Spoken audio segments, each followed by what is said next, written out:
De décompaction, la plupart du temps, avant on faisait une décompaction à pointe, c'est-à-dire qu'on a une pointe qui rentre dans le sol, un mouvement mécanique qui soulève le sol, et c'est en soulevant ce sol qu'on crée la décompaction.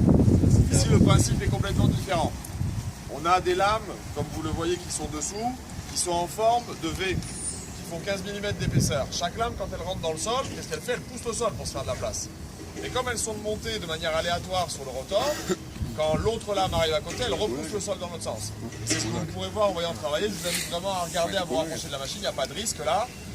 Vous verrez le sol bouger de gauche à droite. C'est pour ça que ça s'appelle le shockwave. C'est une vague de décompaction. Et en fait, on décompacte le sol en le faisant bouger de gauche à droite, de la même manière qu'on l'a décompacté avec le Recycle Pressor. Donc là, on n'a pas de ressortie de matière. On n'est que sur de la décompaction pure. L'immense avantage, c'est que vous allez pouvoir passer cette machine sur du gazon, vous verrez, les joueurs jouent derrière.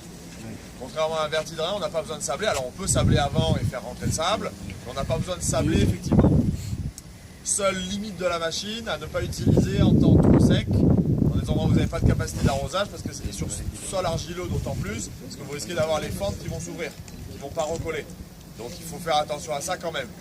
Mais sinon, si vous l'utilisez en bonne condition ou si vous arrosez derrière, vous allez avoir à peu près aucune trace et les gens peuvent directement jouer derrière. Donc là, la machine tente 2,10 m, elle travaille jusqu'à 25 cm de profondeur. Le réglage se fait de manière très simple, en fait, on bouge le rouleau arrière et on règle plus ou moins la profondeur. C'est un point important parce qu'en fait, si vous voulez travailler trop profond, trop vite sur un sol compacté, c'est la machine qui va vous pousser.